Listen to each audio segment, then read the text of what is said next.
Bueno, buenas tardes a todos. Un gusto compartir este encuentro que quiere ser de alguna manera un disparador para... ¿Se escucha bien si hablo así? ¿O prefieren que ponga micrófono? No, está bien. Un disparador para la reflexión de la tarea catequística y evangelizadora.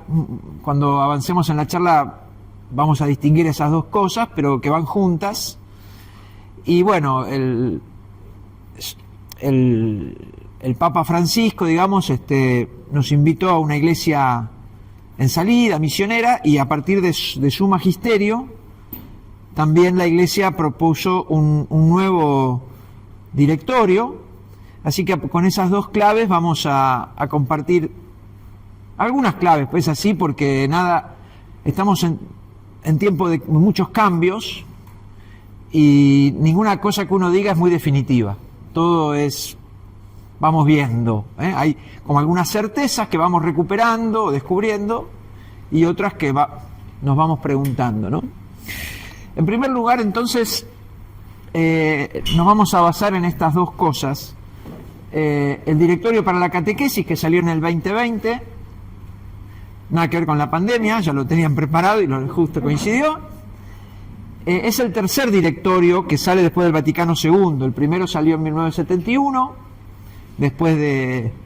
o a la par ahí, o después de Catequesis Tradende, que fue el documento del Papa Pablo VI sobre la catequesis. Y en el 97, después de que Juan Pablo II... Después esto creo que lo van a poder tener, me parece, después de que Juan Pablo II saca el catecismo, que sale ahí por esa época, la iglesia hace un nuevo directorio, y este tercer directorio sale con ocasión, o a partir del magisterio de Francisco, de Evangelii Gaudium, que es el primer documento, o el documento programático que propone Francisco al empezar su ministerio. Las novedades que trae este directorio es tratar... Porque fíjense que entre cada uno hay una buena cantidad de años, casi 25, 30 años entre cada uno. Es esto que les decía, el mundo va cambiando y la reflexión va avanzando a la par de esos cambios.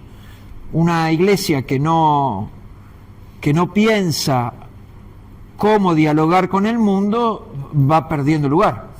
Entonces necesariamente tenemos que ir avanzando. Entonces se va como descubriendo cosas o proponiendo algunas cosas nuevas a la par de los cambios que se van sucediendo. Responde a un cambio de época con nuevos desafíos en la transmisión de la fe, integra el magisterio de Francisco y el sínodo sobre la nueva evangelización. Esto es lo que vamos a ver hoy, a grandes rasgos, un cambio de época. Son 3 puntos, pero en realidad son 2. Porque el cambio de época es una introducción que voy a hacer ahora muy breve, y vamos a tratar de entender el cambio de época a la luz de esa brevísima historia de la evangelización y la catequesis. Brevísima, es muy esquemática, pero mi intuición es que en la medida en que entendamos esa pequeña historia, buenas tardes, vamos a poder entender mucho más las claves.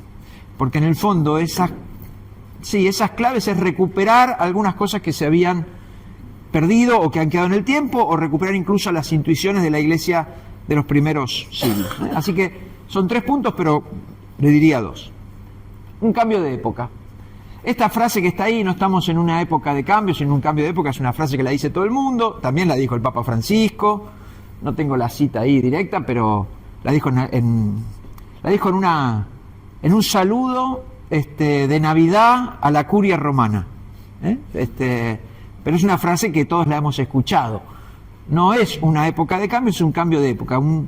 El otro día que Augusto Zampini daba la charla a él, hablaba del antropoceno como una nueva época. Una época donde el ser humano, logra un poder sobre el mundo, ¿no? Se centra en él, las nuevas tecnologías, las armas de destrucción masiva. Es decir, el hombre ha adquirido un protagonismo que nos hace hablar de una nueva época, un cambio de época, un cambio profundo además. cambios de cosas que durante 2000 años fueron más o menos iguales, están cambiando, ¿no? Si uno piensa algunas cosas, estamos cambiando cosas que durante 2000 años no habíamos cambiado. Por decir algún ejemplo, pero todo esto que es la reflexión sobre el género, el fin del patriarcado. ¿Cuánto hace que existe el patriarcado? Bueno, está cambiando. 2000 años, ¿no? Por decir un ejemplo, pero seguramente hay más. Como afirmó Pablo VI en Evangelii Nuntiandi, Evangelii Nuntiandi es como el gran documento después del Vaticano II. Evangelii Nuntiandi reflexiona sobre la necesidad de recuperar la dimensión evangelizadora. Eso lo vamos a ver ahora cuando hagamos la brevísima historia, vamos a entender. Pero Pablo VI decía que la ruptura entre evangelio y cultura es sin duda el drama de nuestra época. Y ahí les propongo que antes de comenzar, o para conectarnos con nuestra propia experiencia, conversemos rápidamente, así 2 o 3 ideas, 5 ideas, acerca de esa pregunta que está ahí. ¿Qué dificultades encontramos hoy para la transmisión de la fe y la catequesis? Les pregunto a ustedes, compartimos 2, 3, 4 ideas que les parezcan los desafíos más grandes que tenemos hoy. El alejamiento de las familias de la iglesia, digamos, como que hay un... Yo lo voy a decir en voz alta para que quede ahí, pero es el alejamiento de la familia. Lo reformulo un poco, pero entiendo lo que decís, pero tiene que ver con esto. Pongo este ejemplo. Una de las, en la parroquia nuestra, yo estoy en la Merced de Becar. En Benavides me pasaba lo mismo. La gente grande que dice: padre, mis hijos no van más a misa. Mis hijos no bautizan a sus hijos. Antes la fe se transmitía a través de la familia y eso se ha cortado. Hoy los padres sienten que quieren transmitir la fe a los hijos y no pueden. Entonces la familia, que era un vehículo transmisor de la fe, hoy no logra transmitir la fe. Digo más todavía, no logra transmitir un montón de otras cosas, no solo la fe. Dentro de un montón de otras cosas que no logra transmitir, tampoco transmite la fe. Pero claramente hay un acelere de cambios que hace que los que somos más grandes, que estamos acá, bueno, algunos más jóvenes, los más grandes sentimos que nos hemos criado en un mundo que ya no existe y que el mundo que hay hoy no tiene nada que ver con el anterior. Va de la mano de los cambios tecnológicos, pero no solo eso. Yo en algún momento yo siempre fui bastante bueno con la computadora desde el principio. Entonces en un momento me animaba a dar algunas clases de computación, a gente que recién arrancaba. Entonces yo le decía, bueno, mover el mouse. Empezamos por ahí. Esto es un mouse, hay que moverlo. La gente hacía así. No, moverlo arriba de la mesa. ¿No? Es decir, un mundo nuevo. Tenés que aprender a usar el mouse. Por poner un ejemplo, pero todos tenemos esa, ¿no? Y esto también produce algo extraño, que es que los hijos en algunas cosas saben más que los padres. Entonces el papá le dice, no sé qué toqué acá en el celular, ¿me lo arreglás? Con lo cual eso hace también que muchas veces la generación joven cree que sabe más que los padres en todos los aspectos. Algo que es propio de los jóvenes. O sea, los jóvenes, cuando yo era joven también me pasaba lo mismo. Yo me creía que sabía todo. Después me di cuenta que no. Pero hoy eso además está como... En algunas cosas es verdad. Está potenciado. Así que hay un tema ahí que tiene que ver con esto. La familia... se ha cortado eso, ¿no? ¿Qué otra dificultad tenemos? Por ejemplo, yo creo que hay una desconexión muchas veces entre la fe y cómo actuamos. Eso a la gente la confunde. Sí. Es interesante que esa fe de uno se transmita en la luz de uno hacia el otro. Está muy bien, sí. Esa conexión, es muy normal decir, iba a misa y mirá, después se perdió, o no sé, o tal cosa. Sí. Hay como una desconexión. Lo digo el micrófono para escuchar ahí, pero dice la desconexión entre la fe que proclamamos y la fe que vivimos. Es verdad, eso siempre estuvo, diría yo. Tal vez siempre estuvo, perdón. Al principio no estaba, o por lo menos es un desafío que tenemos siempre los seres humanos, ¿no? que lo que proclamamos lo vivamos. Pero lo que pasó, que acentuó esto que vos decís, porque es verdad que siempre estuvo, pero se acentuó, es cuando la fe se convirtió en costumbres o en ritos culturales, pero no vitales, podríamos decirlo así. Pongo este ejemplo: un señor me decía: padre, se han perdido las costumbres, mi hijo ya no viene a misa. Bueno, claro, si las costumbres se pierden, pero ir a misa era una costumbre, y bueno, y a lo mejor tiene que ser otra cosa para que no se pierda, ¿no? Las cosas que tienen que ver con el amor producen costumbres, pero cuando queda solo la costumbre, qué pena, ¿no? Vamos siempre al cumpleaños de la abuela por costumbre, no, vamos porque la queremos. Igual que mi mamá, cuando me enseñaba a bendecir la mesa antes de sentarnos a comer, bendecimos la mesa antes de comer, y eso se perdió. En algunos lugares se conserva, pero en general se perdió. Entonces hay una desconexión entre la fe que proclamamos, que decimos, y lo que vivimos. Van como caminos diferentes. Y se nos acusa a los cristianos de eso, ¿no? Como vos decías. Sí. ¿Alguna otra dificultad? Sí. En esta línea, pero más institucional, no sé si el Consejo referió, pero hoy por hoy el gran escándalo es cómo quedó expuesta la Iglesia como institución de dimensión pecadora. Los abusos, la corrupción económica, nunca en la historia, por lo menos en la historia más reciente, quedó tan expuesta ante la gente esta dimensión pecadora. Sí. Con lo cual ahí, pero lo que dice Agustín es esto lo digo por micrófono, para eso. La dimensión pecadora, quedamos expuestos en que como institución también hay algo que no funciona. Ahí yo diría que hay dos cosas que van juntas. Por un lado, esto claramente como institución hemos perdido, no estuvimos a la altura del Evangelio, al mismo tiempo que hay una corriente cultural que sospecha de cualquier institución. O sea, el individualismo, que ya lleva sus buenos años, hoy se habla de hiperindividualismo, hace que la mayoría de las instituciones estén cuestionadas o no sean validadas, ¿no? O no sean valiosas. Lo que importa es el individuo, no la institución. A mediados del siglo XX los sociólogos anunciaban el fin de la religión y después se tuvieron que desmentir porque se dieron cuenta que no terminaba la religión, lo que terminaba era la religión institucional. Pero la gente seguía teniendo fe, pero ya fuera de una institución. Entonces, esta crisis de la institución, sumado al pecado, hace que también no empezamos de cero, quiero decir, ¿no? Empezamos de -10, hay que remontar a algo, ¿no?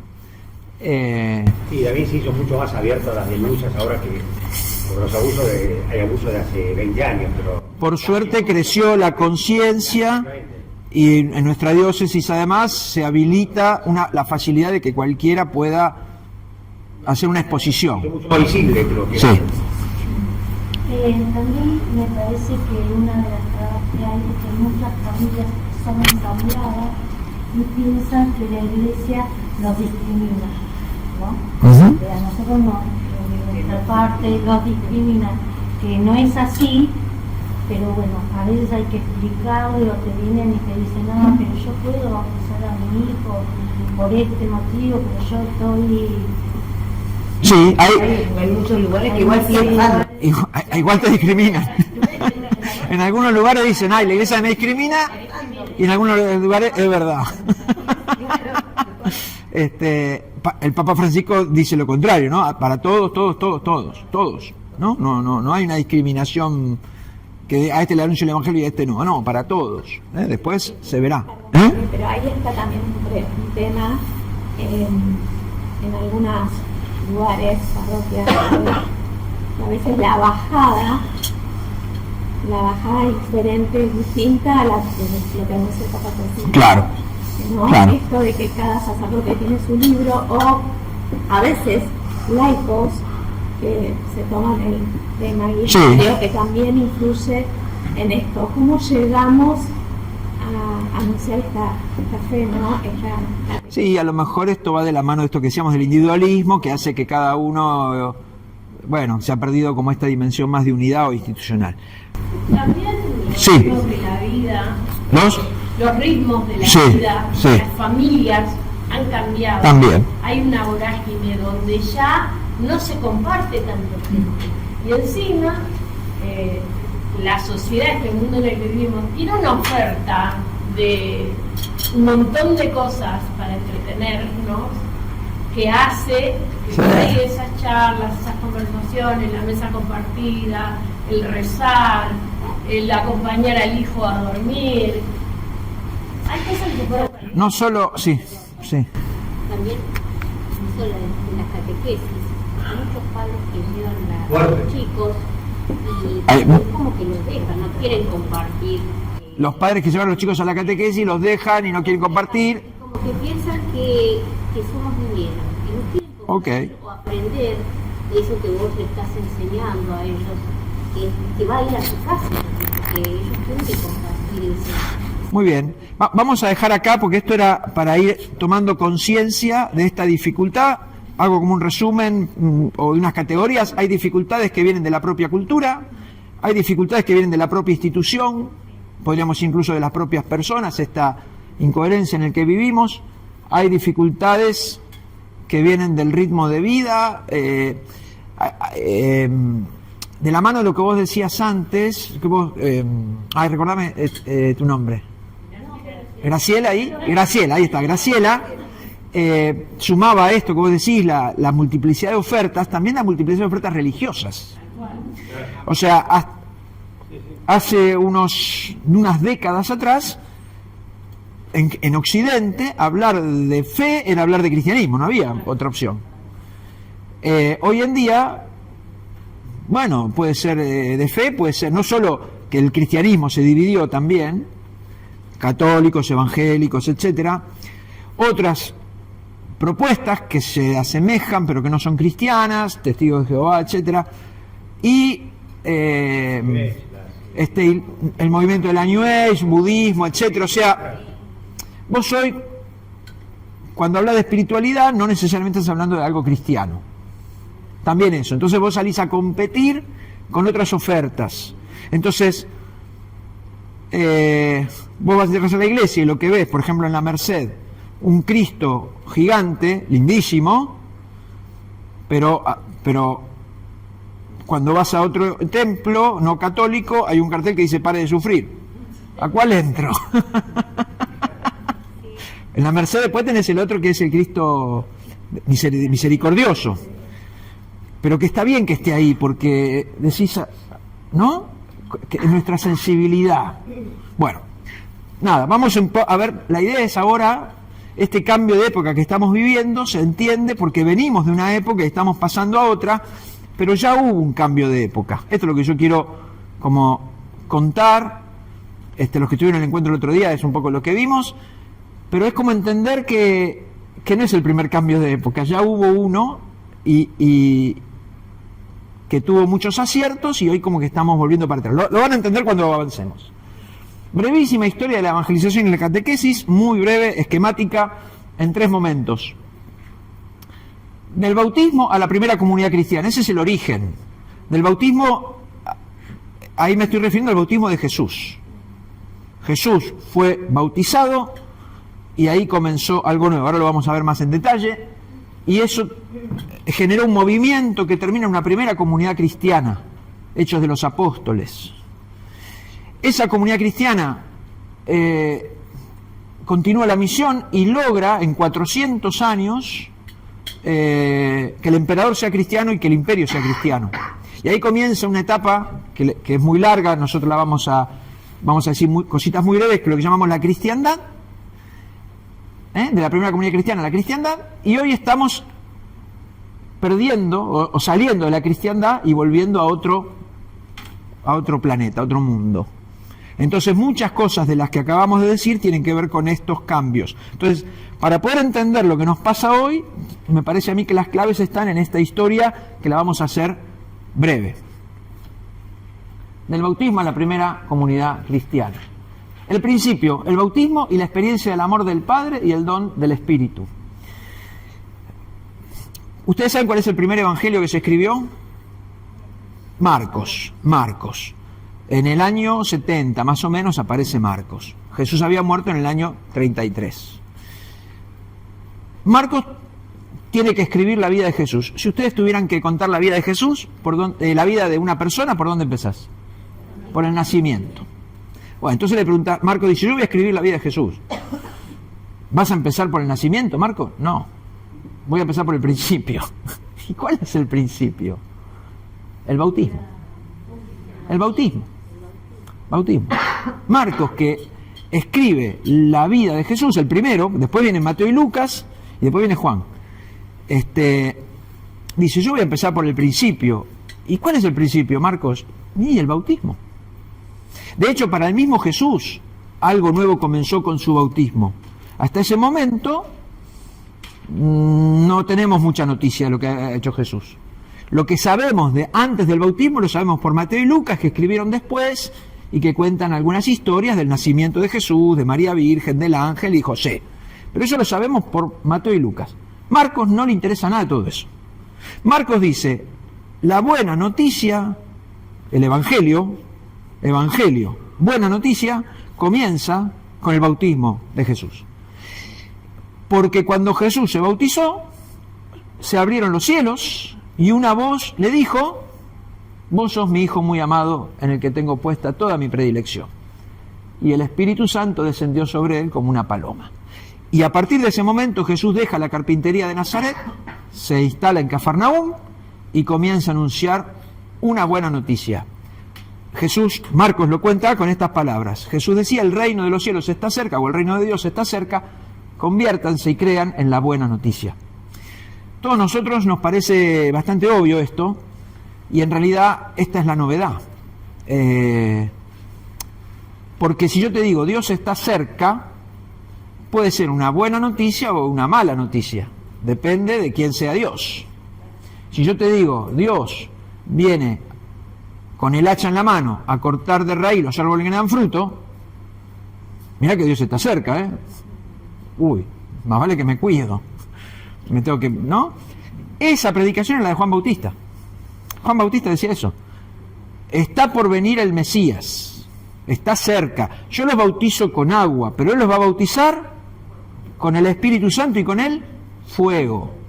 Tiene en su mano la horquilla para separar la paja del trigo y quemar lo que no sirve en un fuego inextinguible. Juan anuncia un juicio. Un juicio, de alguna manera, también es una buena noticia porque la injusticia duele y está bien que haya justicia. Pero las imágenes que mencionaba Juan provocaban cierto temor. ¿Y cómo me salvo de ese juicio? Bueno, decía Juan, bautízate, purificate, para que cuando venga este juicio te encuentre limpio. Y la gente se hacía bautizar. Conviértanse, raza de víboras, decía Juan. Bueno, resulta que Jesús se hace bautizar y no siente eso. Lo que Jesús siente es que Dios le dice, vos sos mi Hijo muy amado. Y el Espíritu Santo. Y entonces Jesús empieza a anunciar una buena noticia que hasta ese momento superó todas las expectativas, porque lo que Jesús anunciaba es que Dios es Padre. Padre misericordioso, Padre cercano. Dios está cerca significa que este Dios que nos ama viene a abrazarnos. Y eso Jesús lo dice con sus palabras y con sus gestos. Cura a los enfermos, perdona a los pecadores, busca a los que están alejados. Toda la praxis de Jesús es el anuncio de esta buena noticia. Piensen que para el pueblo judío no se podía mencionar el nombre de Dios. El que veía a Dios moría. Entonces decir que Dios es papá, porque esa es la palabra que va a usar Jesús, Abba, si Jesús no lo hubiera dicho, nadie se hubiera animado a decirlo. Entonces esta es la novedad. Para nosotros nos parece obvio, en esa época fue una revolución. Y yo me pregunto si nosotros nos hemos acostumbrado demasiado, como si no necesitáramos nosotros tomar conciencia un poco más de este amor de Dios que se hace tan cercano y misericordioso. Entonces,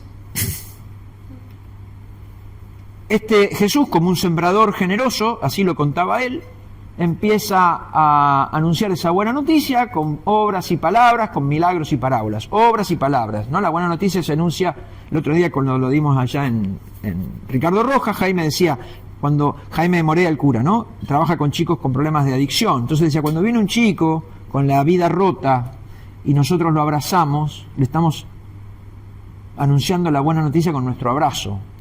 Aunque no se lo digamos con palabras, él lo va a entender. Y es esto, ¿no? Las palabras también son necesarias, y así lo hacía Jesús. Él esparce la semilla, mucha semilla no da fruto. Si ustedes piensan, la parábola del sembrador es una parábola de un sembrador que puede frustrarse. Che, yo tiro la semilla para todos lados, la mayoría no da fruto. Cae al borde del camino, entre piedras, entre espinas. Pero Jesús se sorprendía porque cuando la semilla caía en tierra fértil, daba muchísimo fruto.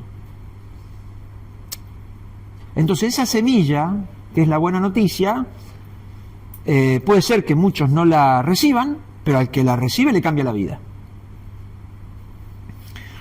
Obras, palabras, transformación. Eso es clave, ¿no? Es decir, la buena noticia recibida te transforma.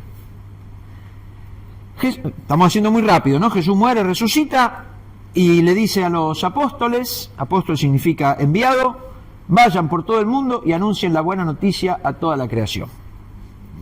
Mateo recuerda eso, Lucas también, hacen hincapié en este envío. Esos que habían sido transformados por la semilla de la palabra, están invitados a llevar esa buena noticia a todo el mundo. Y entonces, Hechos de los Apóstoles nos cuenta cómo vivían esos primeros cristianos. Ese texto lo conocemos medio de memoria. Todos se reunían asiduamente para escuchar la enseñanza de los apóstoles y participar en la vida común, en la fracción del pan y en las oraciones.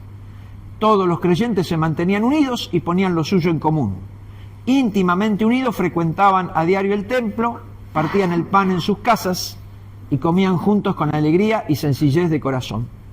En ese texto está como que se describe la primera comunidad cristiana, se describe distintas como características, yo puse 6 ahí, no es casualidad que haya puesto 6, características que brotan de ese texto. Las primeras 4 son las que se conocen con el título de tareas de la catequesis.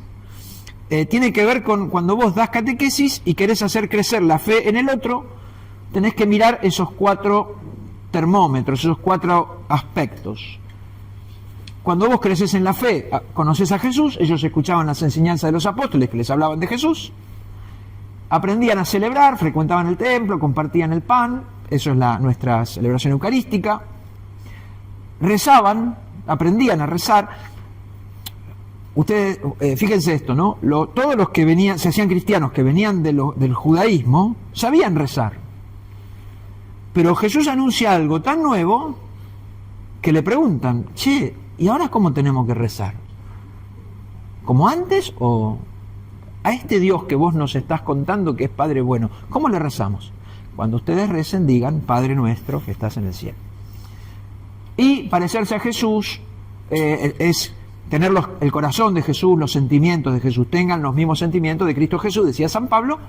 Son esas 4 tareas. Cada una de esas tareas va de la mano de un texto que es como resumen de cada una de esas cosas, ¿no? Conocer a Jesús es el credo, aprender a celebrar son los sacramentos, celebro la vida, celebro la fe, rezar es el Padre Nuestro y parecerse a Jesús, las bienaventuranzas o los mandamientos. Si ustedes piensan, el catecismo de la Iglesia Católica tiene esas 4 partes, porque la Iglesia siempre entendió que la catequesis implica esas 4 cosas. Madurar en la fe implica crecer en esos 4 aspectos. Y los últimos 2 es como que atraviesan todo. Todo eso se vive en comunidad, desafío que hoy es enorme porque, como les decía, estamos en una cultura individualista y todo tiene una dimensión misionera. Esa buena noticia que yo descubrí no me la puedo guardar y la tengo que anunciar.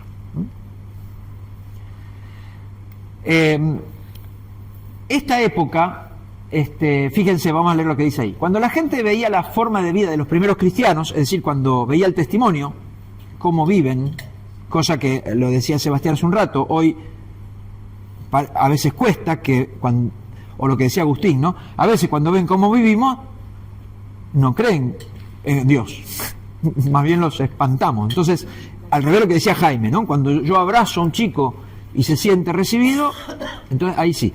Cuando la gente veía cómo vivían y escuchaban la buena noticia, obras y palabras, muchos se sentían atraídos y preguntaban qué debían hacer. La respuesta era sencilla: comiencen por el principio. ¿Y cuál es el principio? El bautismo. Y entonces los primeros bautismos fueron siempre de adultos.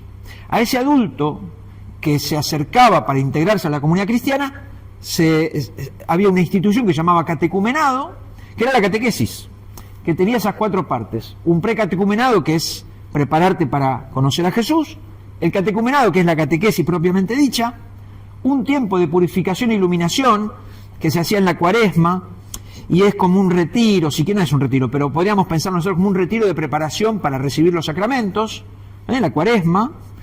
Y en la vigilia pascual se bautizaban, la confirmación, la comunión, los sacramentos de iniciación, y después, que es todo el tiempo pascual, se llamaba mistagogia, que es la profundización en los sacramentos que habían recibido. Estaba esa institución, un proceso de maduración y transformación. La persona que se bautizaba, adulto, era porque cambiaba de vida, porque se había encontrado con Jesús, porque quería vivir una vida nueva, y entonces lo conocía a Jesús, aprendía a rezar, participaba de la comunidad, etcétera, etcétera, etcétera, las tareas de la catequesis, y entonces todos los cristianos adultos tenían un compromiso enorme con la fe que habían descubierto y que iba creciendo. Esa es la primera comunidad cristiana. ¿Cómo continúa la historia? Segunda etapa. Empieza el bautismo de niños. Esos adultos traían a sus hijos a bautizar. Algunos decían, no podemos bautizar a los niños porque no tienen fe. Tienen que ser grandes, hacer el catecumenado, y otros decían que sí. Discutieron, qué sé yo, y llegaron a una conclusión. Vamos a permitir el bautismo de niños, como una concesión. Vamos a permitir el bautismo de niños, con una condición: que la familia sea cristiana y se comprometa a transmitir la fe. Ok. Entonces, cuando la familia tenía fe y traían a sus hijos a bautizar, se bautizaban los niños y eso se empezó a popularizar. La familia cristiana educa en la fe a los hijos, el bautismo de niños, la comunidad se expande enormemente. 400 años duró, en el medio hubo momentos de persecución, momentos de mayor paz. Piensen ustedes que en los momentos de persecución hacerse cristiano era muy difícil, porque vos te metías en una comunidad que a lo mejor iba a ser perseguida. ¿Por qué perseguida? Porque el imperio romano, que era el que dominaba, obligaba a adorar a los dioses romanos. Y los cristianos decían, no, el único Señor es Jesús. Jesús es el Señor. No, el César es el Señor, no, Jesús es el Señor. Bueno, a los leones. 400 años de evangelización. O sea, si empezamos hoy en el año 2400, ¿está bien lo que digo? 2420. Si empezamos hoy en el año 2400, empezamos después de Cristo, en el año, en realidad 400, un poco antes, porque es en el siglo IV, 313, 300, ahí están las fechas, aparece el Edicto de Milán, que dice vamos a dejar de perseguir a los cristianos, eso es Constantino, y más tarde Teodosio en el año 380, el Edicto de Tesalónica, que convierte al cristianismo en la religión del imperio. Y ahí comienza lo que llamamos la cristiandad. Todo el mundo que es miembro del imperio se bautiza de niño y vive su cristianismo, transmitido por la familia, transmitido por la cultura. Piensen que todos los templos paganos se convierten en templos cristianos. No sé si todos, algunos lo habrán destruido. Estoy simplificando mucho, ¿no? Si acá hay algún profesor de historia, después me mata al terminar. Estoy simplificando, pero si alguno fue a Europa, yo creo que en Asís, ¿no? Agustín, en Asís hay un templo que era a la diosa, no sé, de Venus o no sé de quién, pero en Roma está lleno, ¿no? Templos de los dioses paganos convertidos en templos cristianos. Se ponía la imagen de Jesús o de la Virgen y ahí estaba. Entonces, Esto trajo consigo el fin de las persecuciones y un crecimiento masivo de la Iglesia. También implicó una integración profunda, para bien y para mal, de las estructuras de poder. O sea, los sacerdotes empezaron a ser funcionarios del imperio, ¿no? A tener poder temporal. Bueno, y una masificación de la pertenencia cristiana. Esto tuvo sus ventajas. O sea, la cultura empezó a ser cristiana. Ahí hay algunas de las cosas fruto de la cristiandad, ¿no? Se fundaron universidades, se preservó el saber antiguo en monasterios, promovió un arte cargado de espiritualidad. Todo el arte de la Edad Media es cristiano. Y es una belleza, es una maravilla. Es más, se daba catequesis con los cuadros, ¿no?, que ilustraban las escenas de la vida de Jesús. Se crearon redes de caridad como hospitales y orfanatos, eso es gracias a la Iglesia, al cristianismo, para atender a los más pobres. Y bueno, en el siglo XVI, que coincide con el siglo de oro español, también cultura cristiana súper floreciente, porque habían vencido a los moros. Entonces Isabel la Católica y Fernando quieren unificar su imperio, y entonces con la fe, entonces coincide con el descubrimiento de América. Todo eso viene a América. No vamos a analizar ahora si vino una conquista, si vino una evangelización, vino todo junto. No podía ser de otra manera. La cultura era cristiana, a nadie se le ocurría pensar, los españoles cuando vinieron, no se les ocurría pensar la fe separada de su cultura. No se les ocurría. Nosotros traemos la fe, traemos la cultura. Cultura significa la forma de vivir, la forma de pensar. Pero también, así como trajo todas estas ventajas y fue muy floreciente, también tuvo sus dificultades, o se fue perdiendo alguna riqueza del principio. La fe se dio por supuesta, ya está, todos somos cristianos, todos los niños se bautizan, todas las familias son cristianas, las universidades son cristianas, todo es cristiano, todo. El emperador es cristiano, ¿qué más querés? Ya la catequesis, que antes era catecumenado de adultos, desapareció. Ya no había adultos que se quisieran bautizar. Por lo tanto, no había catequesis con adultos. Desapareció. La catequesis era para los chicos. Al universalizarse el bautismo de niños, desaparece el catecumenado y la catequesis de adultos como camino de iniciación. Vos sos cristiano desde que nacés, desde que te bautizás, pero como te bautizás al poquito tiempo que naces, la catequesis se convierte en instrucción infantil, a modo escolar, enfocada en la memorización de verdades más que la transformación interior. El chico tiene que aprender. No tiene que aprender a vivir, porque eso se lo transmite la familia y la sociedad. Lo que tiene que aprender son algunas verdades.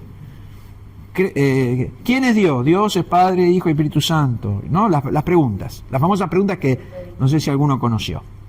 Pero todos sabemos que antes, hasta hace poco quiero decir 50 años, 60 años, todavía la catequesis era así, infantil, o sea, para niños, con preguntas que hay que aprender. El catecumenado, proceso de transformación para que un adulto se encuentre con Jesús y cambie su vida, desapareció. Es más, todos nosotros, estoy seguro, que la primera acepción de la palabra catequesis es infantil. Si yo en la misa pregunto, ¿quién quiere hacer catequesis? La gente va a decir, no, ya la hice. Es como si yo preguntara, ¿quién quiere hacer el primario? No, ya lo hice. Entonces esto que no unimos catequesis con adulto, unimos catequesis con niño, en edad escolar. Una maestra, catequista, maestra, con un pizarrón, no sé, hoy no sé si se usa pizarrón, pero quiero decir, ¿se entiende esta cosa de la catequesis ligada a lo escolar? Porque es para chicos. Enseñarle verdades. La misión, la evangelización, ya no hace falta en Occidente, ya está todo evangelizado. A lo sumo hay que ir a misionar a los pueblos que no conocen a Cristo, África, Asia. La misión es adyentes significa a todos los pueblos, pero a todos los pueblos que no somos nosotros.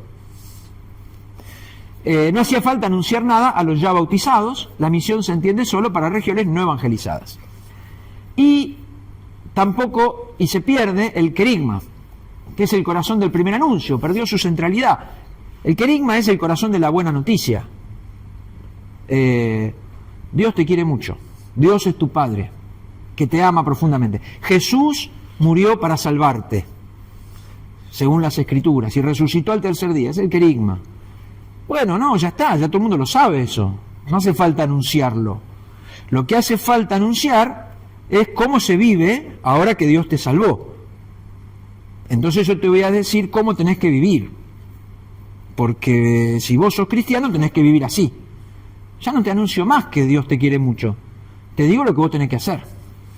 La predicación pone el acento en cómo hay que vivir para ser cristiano. La fe se transmitía como un conjunto de normas y verdades, más que como una experiencia de encuentro con una persona viva. Entiendan que estoy simplificando mucho, obviamente que hubo santos, obviamente que se anunció la buena noticia, ¿no? Pero quiero decir, la sensación general, que todavía hoy tenemos, es que, es más, estoy seguro que todos caemos en esta tentación, de cuando leemos la palabra, en lugar de escuchar una buena noticia, leemos algo que tenemos que hacer. Porque hemos perdido el contacto con esa buena noticia. Después lo vamos a ver más en detalle un poquito más adelante. Pero esto es lo que pasó. Entonces, esta cristiandad que fue como que provocó esto, entró como en el ocaso de la cristiandad. Con el paso del tiempo, lo que había nacido como un fuego interior se fue transformando en costumbre social. La fe dejó de ser una elección personal y se convirtió muchas veces en una identidad heredada, asumida por tradición y no por convicción. ¿La verdad? ¿Nos pasó eso? ¿No es lo que decíamos al principio? ¿No es esto? Las costumbres. A esto se sumaron profundas divisiones que afectaron al cristianismo, bueno, la división de los cristianos que mencionamos también. Se conservaban ritos, enseñanzas y estructuras, pero el corazón del Evangelio se fue apagando. La fe se mantuvo como estructura, pero no como un encuentro transformador. Y bien que ahí están las 6 características de la primera comunidad cristiana, pero ahora miren lo que pasa. Conocer a Jesús se convirtió en conocer verdades. Celebrar, a ver, no sé si va a celebrar o rezar, celebrar se convirtió en ritos que no entiendo y los hago porque hay que hacer. Si yo digo que la misa es una celebración y celebración me asocia a fiesta, y bueno, en muchos lugares no parece. No, son ritos que celebramos, ¿no? Medio, el cura también, ¿no?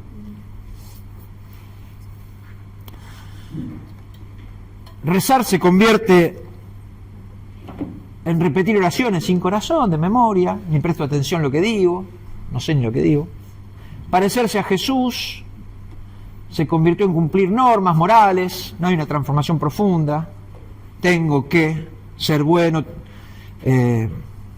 no robar, no mentir, no matar, y uno se queja, de todo no. Porque en el fondo a uno le encantaría robar, mentir y matar. Entonces me quejo de que me prohíben eso. Ahora, si eso fuera, ¿no querés parecerte a Jesús? Sí, bueno, Jesús no robó, ni mintió, ni mató. Pero uno lo entiende como una obligación. La comunidad nos mató el individualismo, la fe individual, anónima, ¿no? Es decir, la masividad hizo que vos vas a misa, en las comunidades donde todavía va mucha gente, y no conoces al que tenés al lado. A lo mejor lo conocés de vista, pero después te lo cruzás en la calle y no lo saludás.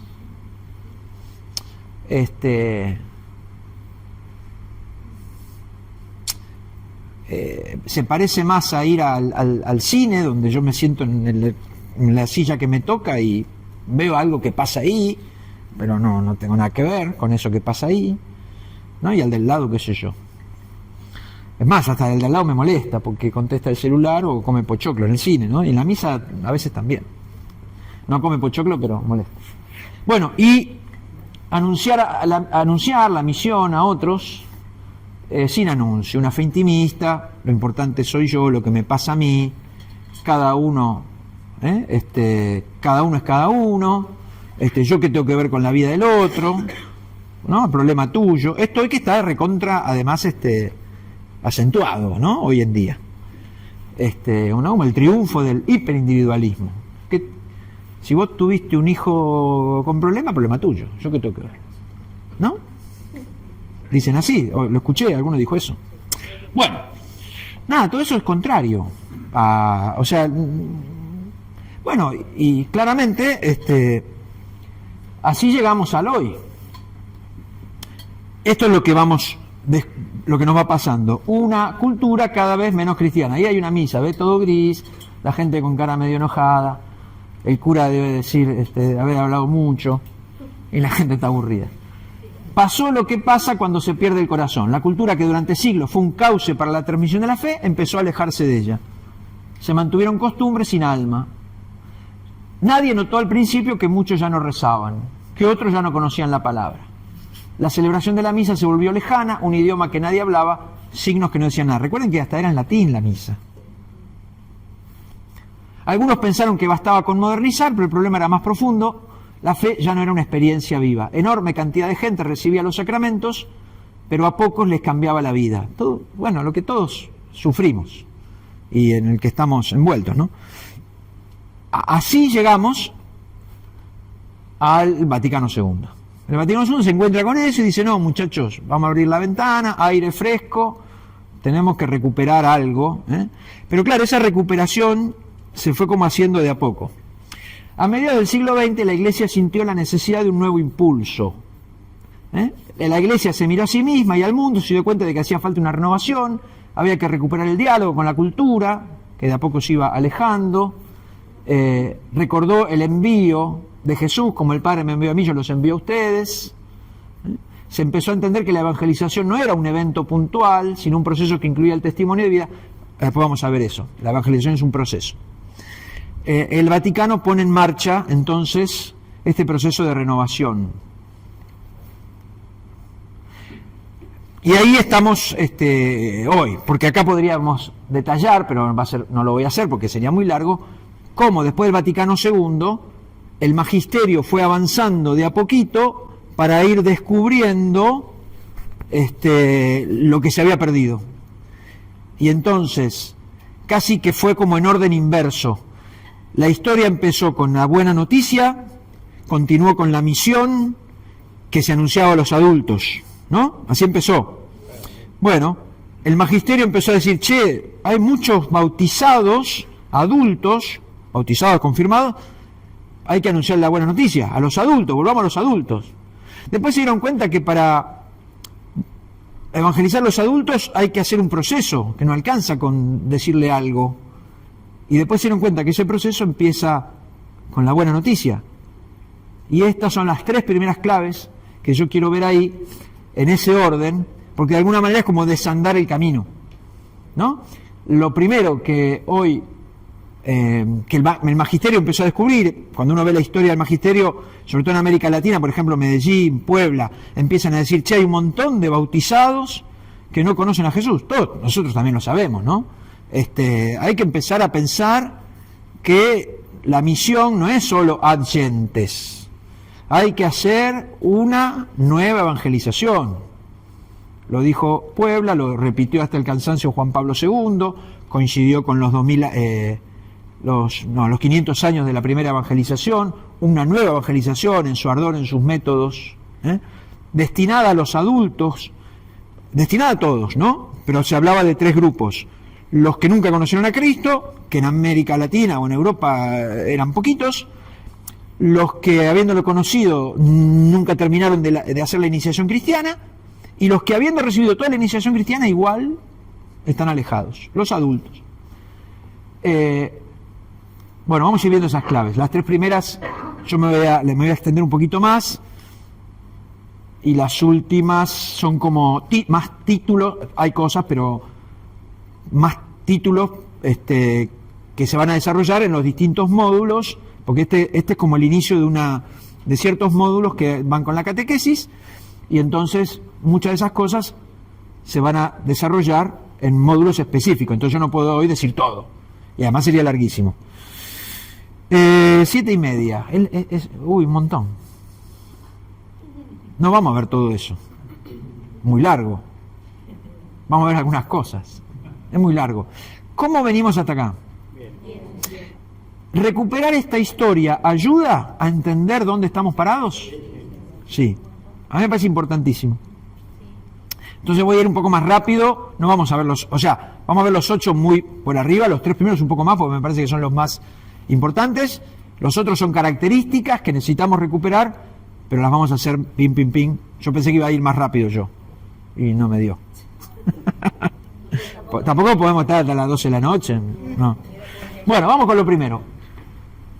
Los destinatarios, esto se los dije recién, los destinatarios, la catequesis con adultos. El Papa Francisco en Evangelii Gaudium, siguiendo las reflexiones del Sínodo de los Obispos, propone 3 ámbitos. Nosotros tenemos que pensar la catequesis en 3 ámbitos. La pastoral ordinaria, nosotros, hoy estamos acá, esto es un espacio de catequesis, porque catequesis es todo proceso de crecimiento en la fe.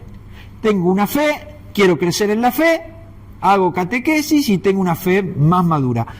¿Qué significa una fe más madura? Acuérdense, esto sirve mucho, las 4 tareas de la catequesis, las 6, pero las 4 principales y las otras 2. ¿Cómo sé si yo crecí en la fe? ¿Rezo más que antes? Esa es una tarea, eso es una acción de la fe. ¿Celebro?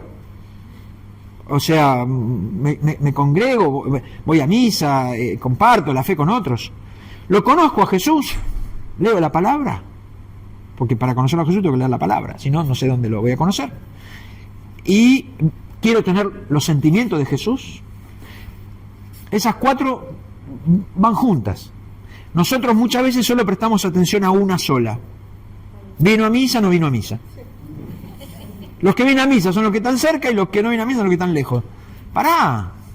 Si el que viene a misa, que es el celebrante, porque celebra su fe, viene a misa, hay que ver cómo viene, ¿no? Cómo celebra. Pero bueno, supongamos, no reza, es mala persona y bueno, tiene una de 4.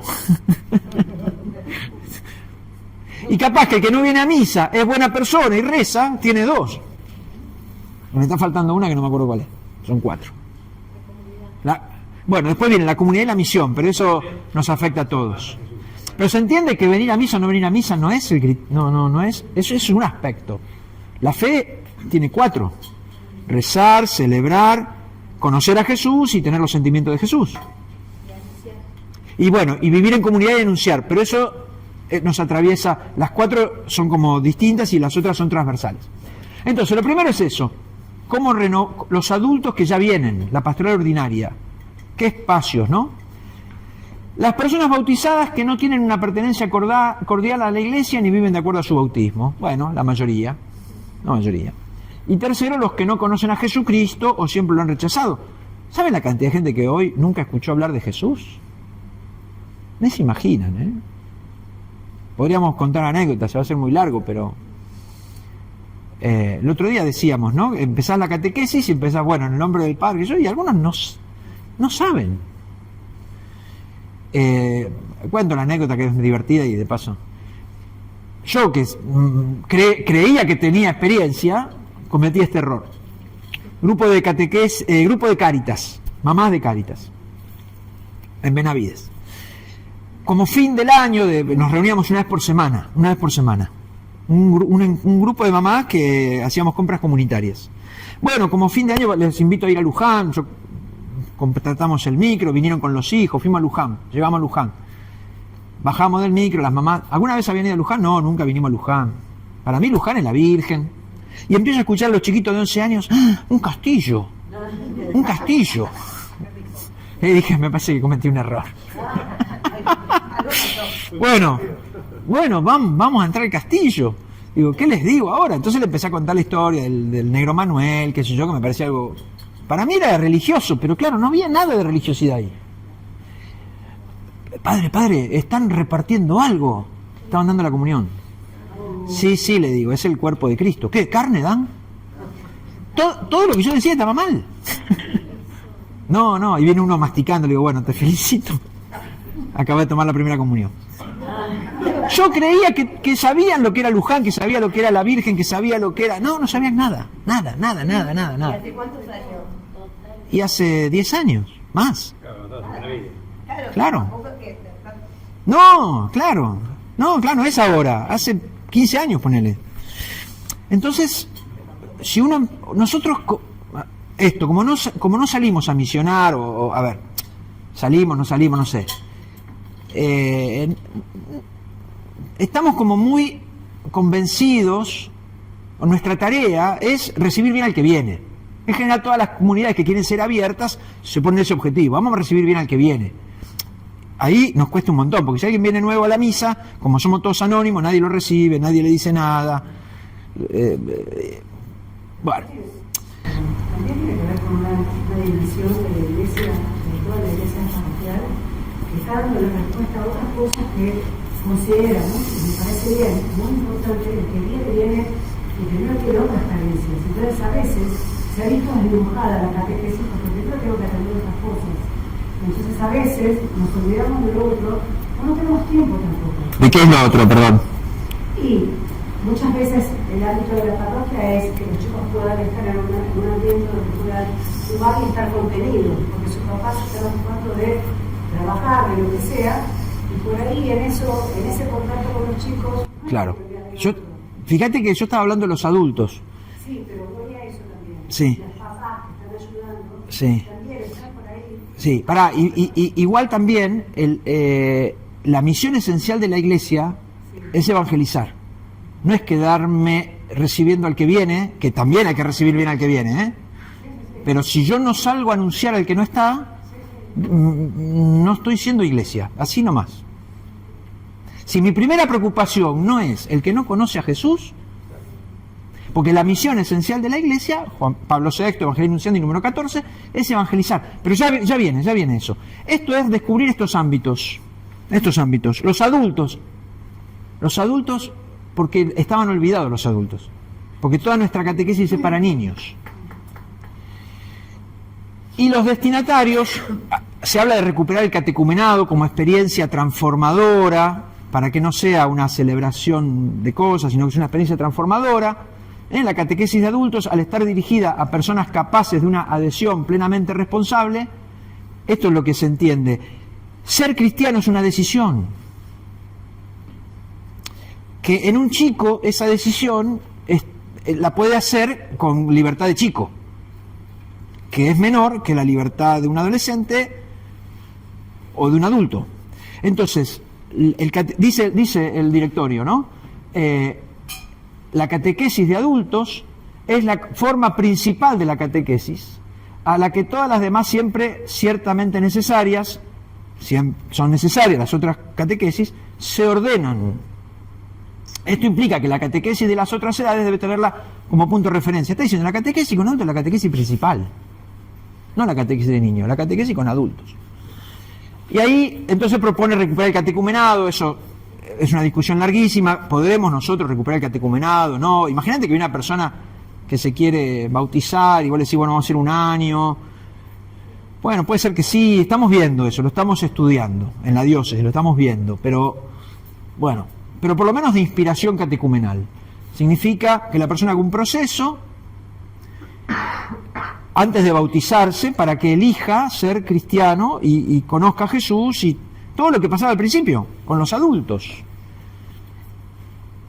Distinto, perdón, de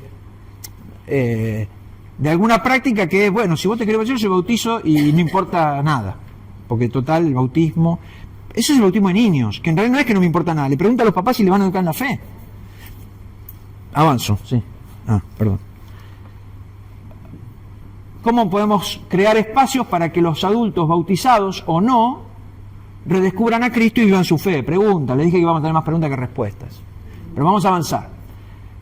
La catequesis, y acá viene un temita que a lo mejor responde un poco más a lo tuyo, es que en la cristiandad todo el proceso evangelizador se redujo a una acción, que era dar catequesis. Una única acción. Y lo que la Iglesia fue descubriendo es que en realidad la evangelización es un proceso que tiene muchas acciones. Y Mirá vos, la catequesis no es el primer paso. La catequesis es el segundo paso. Yo le doy catequesis al que quiere conocer a Jesús. Por lo tanto, antes que catequesis, yo tengo que lograr que la persona quiera conocer a Jesús. Porque si no, no le puedo dar catequesis. Sí. Exacto. Bueno, de ahí se abren un montón de cosas, pero miren lo que es el proceso.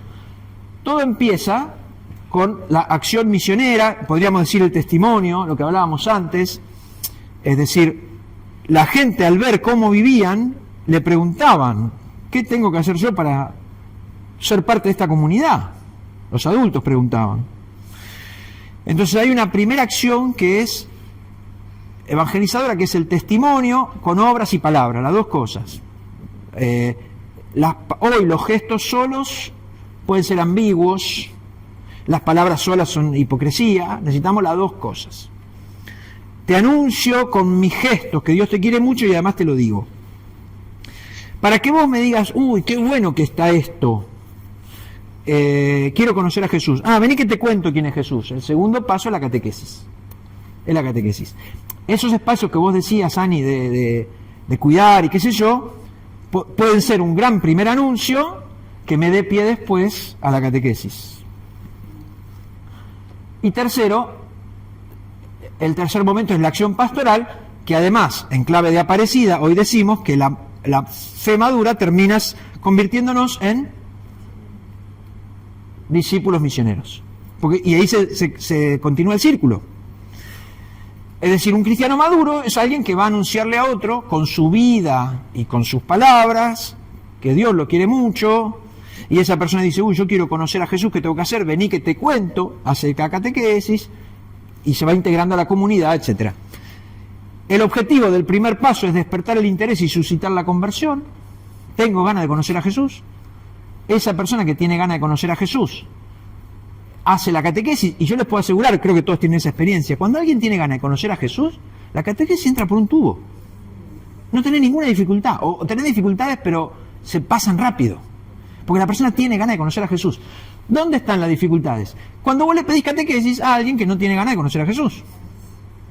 Tenés que venir porque tu hijo va a tomar la comunión, entonces tenés que venir. Pero yo no tengo ganas. Pero no importa, si vos no venís, tu hijo no toma la comunión. Y esa catequesis no tiene dónde entrar. A lo sumo, a ese papá que vos lo obligás a venir, tenés que hacer lo primero. Decirle que Dios lo quiere mucho, a ver si lográs que tenga ganas. Hay el catecumenado, en el proceso ese, en la segunda parte, porque primero es la pre-evangelización, el pre-catecumenado, que es el primer anuncio, despertar. Si no, no puede haber catequesis. La catequesis es el segundo paso. Miren, catequesis significa hacer eco. Catequesis, la palabra es hacer eco. Si no hubo un primer anuncio, no hay eco. El eco es que yo grito y me devuelve, ¿no? Y si no hubo, ¿qué eco va a ser? No resuena nada. Entonces, esto yo hincho mucho acá porque para mí fue como el gran descubrimiento. Nos hemos dedicado muchísimo a tratar de mejorar la catequesis y la sensación es que nos cuesta un montón. Tal vez porque no tenemos que mejorar tanto la catequesis, tal vez lo que estamos haciendo no está tan mal. El problema es que les queremos dar catequesis a gente que no quiere conocer a Jesús. Entonces estamos queriendo meter con forceps, a la fuerza, algo, en lugar de decir, para, deme un paso más atrás y tratemos de que la gente tenga ganas de conocer a Jesús. Acá puede pasar esto también. Como nosotros veníamos de un esquema de una sola acción, catequesis sí, catequesis no, el riesgo que hoy tenemos es sacar la catequesis y pasar al primer anuncio y creer que solo es primer anuncio. No, es primer anuncio, después es catequesis. Yo logro que el papá, la mamá voy a poner un ejemplo concreto. Nosotros hoy entendemos la catequesis de primera comunión, que es para chicos, como catequesis con adultos, con ocasión de la primera comunión de su hijo. Ese con ocasión es el que hace problema. No digo que no hay que hacerlo, lo que digo es que la ocasión para dar catequesis no es que la persona viene porque quiere conocer a Jesús, viene porque su hijo va a tomar la comunión. Así que yo tengo un primer desafío ahí. Aprovechar esa ocasión para motivarlo. Podría haber otras ocasiones. En nuestra diócesis no se da mucho, en otros lugares de Latinoamérica sí. Como le piden a todos los padrinos que sean confirmados, y algunos no están, van a la parroquia a decir, me quiero confirmar porque me eligieron de padrino. Entonces ahí habría una catequesis con adultos con ocasión de ser padrino. Pero ¿qué te dicen todos los que hacen eso? Le damos la catequesis y después no vienen más. Lógico. Porque la intención no era conocer a Jesús, la intención era tener el papelito para ser padrino. ¿Se entiende? Sí. ¿No sería una previa esa? ¿No sería el precatecismo? Sí. Y hoy el directorio dice que como todo esto está mezclado, el catequista tiene que asumir la tarea. El directorio habla de catequesis misionera, cosa que en un esquema muy rígido vos decís está mal. La misión es previa, la catequesis viene después. Pero el Papa Francisco, el directorio, dice, no, hoy el catequista tiene que asumir tareas que son propias de la misión, porque el que viene como todo mezclado. El objetivo entonces es despertar el interés, la profesión de fe y los sacramentos es el objetivo de la catequesis, un cristiano maduro, por lo menos una madurez inicial, y el cristiano maduro ya al final, discípulo misionero. Fíjense, no son solamente etapas sucesivas, una después de otra, sino ante todo dimensiones de un proceso. Esto para mí es muy importante, porque nosotros, todos los que estamos acá, capaz que decimos, yo ya tengo que ser discípulo misionero. Si vos no volvés a escuchar una y otra vez el primer anuncio, tu fe se muere. Porque esto es como una planta.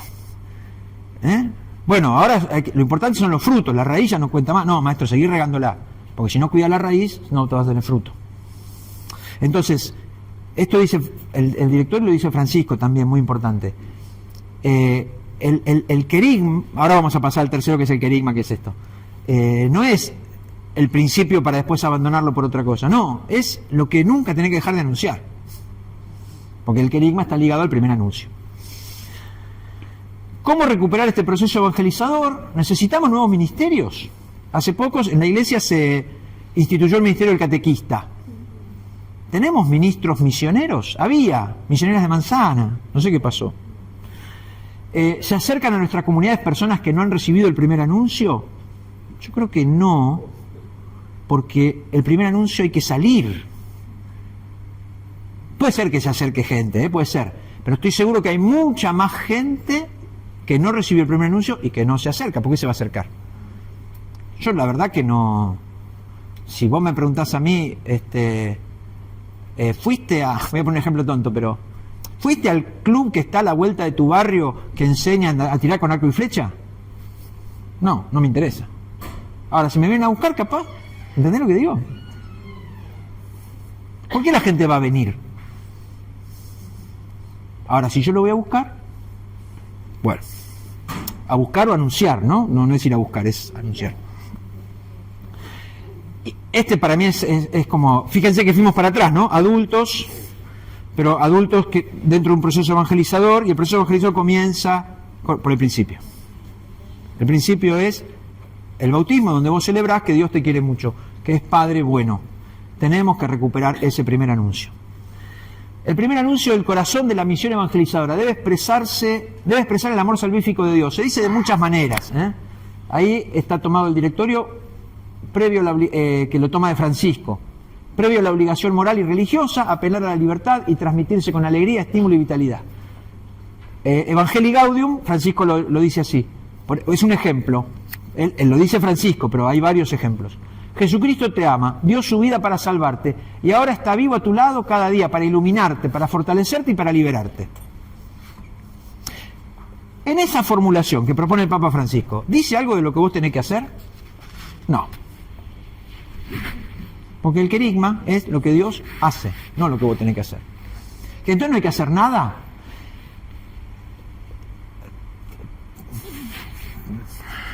No. ¿Cómo no? Bueno, el que te ama te pregunta, Dios te dice, te quiero mucho, ¿vos me querés? Eso es lo que tenés que hacer, responder a esa pregunta. Entonces nosotros, para mí esto es hay un libro que se llama, de Morland, que se llama El eslabón perdido, el querigma, el eslabón perdido, lo perdimos. Antes los antiguos sabían hacer fueguito con 2 piedritas. Yo te doy 2 piedritas, vos y no vas a hacer fueguito. Porque lo perdiste, esa sabiduría la perdiste. Nosotros tenemos que recuperar eso. No puede haber proceso evangelizador, no puede haber catequesis, no puede haber iglesia sin esto. Pongo algunos ejemplos y vamos terminando. Porque todos tenemos en la cabeza, o sea, nosotros creemos que lo entendimos, pero te puedo asegurar que nos falta entenderlo más. Entonces, primera comunión de los chicos, evangelio, la multiplicación de los panes. Predicación clásica, chicos, hay que compartir. Eso es lo que vos tenés que hacer. La predicación querigmática, Jesús te mira y siente compasión cuando te ve que necesitas algo. Y no se va sin ayudarte. Y en todo caso te invita a compartir y después multiplica. Parábola del buen samaritano, hay que ayudar al prójimo. No. En primer lugar, es que Jesús es el samaritano y vos sos el que está al borde del camino. Y Él no pasa de largo y te ayuda. Parábola del sembrador, que la vimos hoy. Hay que hacer tierra fértil. No. Jesús va a sembrar la semilla generosamente, aunque vos seas de corazón duro. Hay que empezar a hablar de lo que hace Jesús y olvidarnos un poco de lo que nosotros tenemos que hacer. En todo caso, eso será nuestra respuesta. Pero si yo no le digo que Dios lo ama, ¿qué respuesta va a dar? Entonces termina una respuesta forzada, el deber ser, hay que portarse bien. Previo a la obligación moral, dice ahí Francisco. Entonces, eso, insisto, yo creo que esto es como lo esencial que tenemos que recuperar, porque todo empieza ahí. Todo comenzó con una buena noticia. Todo comenzó con una buena noticia. Marcos, cuando escribe su evangelio, empieza por la buena noticia, que es que Dios es Padre y nos ama, y nos regala su Espíritu. Bueno, hay todo un módulo que trabajamos esto. Les hago la propaganda de lo que viene. Sabemos anunciar el querigma con alegría, cercanía a nuestras comunidades. ¿Qué gestos y palabras pueden mostrar el amor? Bueno, no vamos a... Voy a pasar por arriba las otras claves porque acá terminamos. Pero para que vean cómo se abre esto. El tema del diálogo con la cultura, la catequesis como laboratorio de diálogo. Si yo tengo que... A veces me pregunto esto, ¿no? ¿Nosotros tenemos que evangelizar la cultura o tenemos que ser tan cristianos que nuestra manera de vivir transforme la cultura? ¿Se entiende la diferencia? A veces nos ponemos como objetivo, tengo que transformar la cultura. Esperá, primero tenés que transformarte vos, maestro. Y vos mismo creás la cultura. Laboratorio de diálogo, respeto, estamos en un mundo pluricultural, multicultural. ¿Cómo puede ser nuestra catequesis laboratorio de diálogo? Catequesis con adultos, donde el otro tiene su historia, sus preguntas, cosas que cree, cosas que no cree, dialoguemos, porque la fe no se impone, se invita, se propone. Vos le decís, Dios quiere mucho y el otro decidirá qué hace con eso. El catequista como acompañante, no es a ver, si decimos que el catequista es maestro, tenemos que pensar maestro de vida, no maestro de aula. Ya no, la catequesis no es enseñar verdades, es acompañar al otro en un camino de transformación. Tomarlo de la mano, acompañarlo, preguntarle cómo está, qué le pasa. Y vos, en la medida que vos integres tu fe, le vas a poder ayudar al otro a integrar su fe. Esto va de la mano también de una catequesis centrada en la persona, no en la verdad que anuncio, sino en lo que le pasa a la persona. Paso, para preguntarnos, ¿cómo podemos cultivar en nuestros catequistas este arte de acompañamiento? Vieron que hay, donde se estudia esto, ¿no? Cómo ser acompañante espiritual, ministerio de la escucha. Bueno, yo diría que el catequista tiene que ser maestro de la escucha y acompañante espiritual. No significa ser el gurú, no, significa poder acompañar al otro en un camino, saber escuchar, no imponerse, algunas características hay ahí, ¿no? Facilitador de la experiencia de Dios, mediador de la comunión, bueno, se abre ahí. Cultura digital, estamos en un mundo, ¿no? Como no significa transmitir la misa por internet, que es lo que hacemos todos, porque la misa es presencial. Es inventar, crear cosas que transmitan la fe en el continente digital. Se habla de un continente digital. Bueno, hay algunas claves ahí. Después esto se los paso, no sé. cómo estamos integrando la cultura digital, más allá de simplemente usar herramientas tecnológicas. Yo estoy acá usando una herramienta tecnológica, no sé si implementé la cultura digital, qué sé yo. Por eso estaba hablando antes de hacer un video, porque tal vez las palabras ya no son hoy, tal vez son videos, historias, no sé. Yo soy de otro mundo, ¿no? Bueno, la dimensión comunitaria, desafío gigantesco porque estamos en las antípodas. Y no hay catequesis sin comunidad, porque la catequesis es una comunidad que transmite. Entonces no puede haber catequesis individual, individualista. Capaz que hay uno a uno, quiero decir. Pero ese catequista representa una comunidad y se invita a una comunidad. Desafío gigante, desafío gigante. ¿Qué es una comunidad hoy? ¿Qué espacios tengo en mi parroquia que sean comunitarios y que no sean la misa? Porque el que no conoce a Jesús, ¿qué le voy a decir? Esto nos pasa a nosotros. Empieza la catequesis, invitamos a la familia de catequesis, los vamos a recibir la comunidad y lo invitas a misa. Y viene el chiquito y le preguntas, ¿alguna vez fuiste a misa? No. Y se tiene que morfar una misa de 1 hora que no entiende nada, porque no tengo un espacio comunitario para recibir lo que no sea la misa.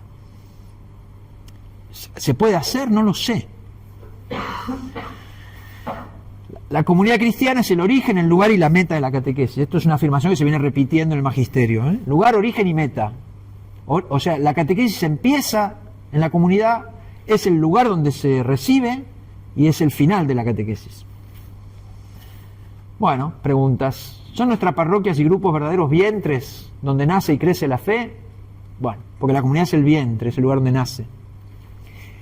Y por último, la última clave, podríamos poner alguna más, pero esto viene de Laudato Si, revolucionario documento del Papa Francisco, donde él hace una gran síntesis y dice, miren, la crisis de nuestro planeta no es una crisis ecológica, es una crisis, o es la misma crisis humana y ecológica. Por eso es socioambiental. Esto lo explicó muy bien Augusto el otro día.